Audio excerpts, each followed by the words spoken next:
Ketika kamu melamar ke sebuah perusahaan, tentu saja kamu berharap diterima dan bisa segera bekerja di tempat baru tersebut. Tapi ada banyak faktor yang terkadang membuat lamaran kerja kamu ditolak. Tidak sedikit orang yang kebingungan ketika mendengar kabar bahwa lamaran kerjanya ditolak. Jika sudah seperti itu, apa yang akan kamu lakukan? Apakah kamu harus membalas email dari rekrutan kerja tersebut atau didiamkan saja? Tidak usah bingung, di sini sahabat trainer akan membagikan info beberapa tips and trik bagaimana cara kamu menghadapi kondisi tersebut. Sebelum itu, jika kamu merasa video ini bermanfaat, jangan lupa untuk klik like, subscribe, dan komen pendapatmu tentang video ini.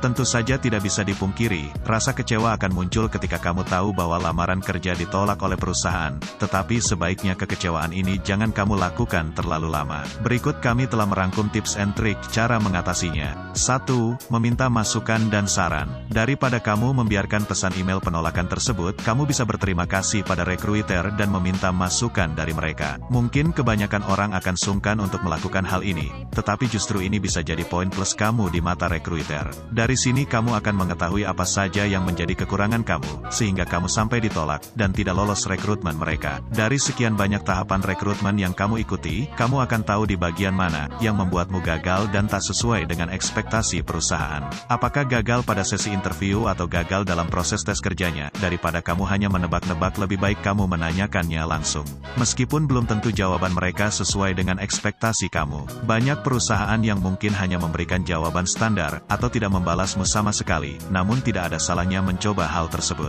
2. Review diri kamu. Setelah kamu mendapatkan masukan dari recruiter, kamu bisa mereview dan merenungkan apa yang menjadi kekuranganmu tersebut. Kamu juga bisa menilai diri kamu sendiri, supaya paham mana yang harus diperbaiki untuk kedepannya. Tanyakan pada dirimu sendiri, apakah kamu sudah melakukannya dengan benar pada saat interview kerja, karena hal ini juga membutuhkan skill seperti komunikasi yang baik. Nah, dengan cara melihat pengalaman yang lalu, dan belajar untuk memperbaikinya, kamu punya peningkatan level pada dirimu.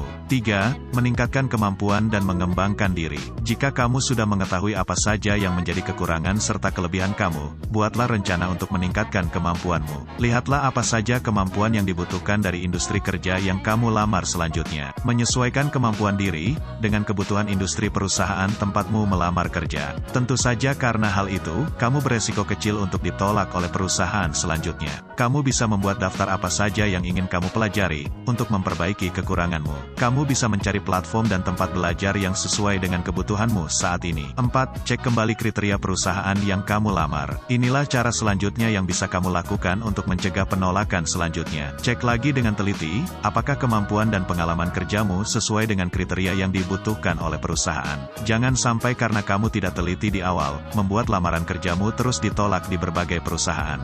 5. Jangan patah semangat. Tes rekrutmen dan interview bisa kamu asah terus dengan cara teruslah berlatih.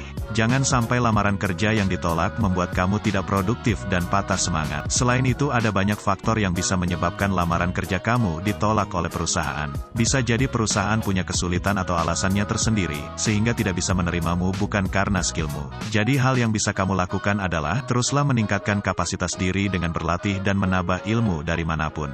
Jadi ketika ada kesempatan di perusahaan lain, kamu bisa lebih siap dari sebelumnya. Itulah tadi 5 hal yang bisa kamu lakukan saat mengalami penolakan ketika kamu melamar kerja. Jangan mudah menyerah, sambil mengasah kemampuan kamu bisa ikut berbagai kelas, dan kamu bisa sembari mencari lowongan kerja di perusahaan lain. Sampai sini dulu video kita kali ini. Jika kamu ada pendapat atau pengalaman tentang ditolak lamaran kerja, silahkan ceritakan di kolom komentar, supaya kita bisa berbagi dan sama-sama belajar untuk ke depan yang lebih baik.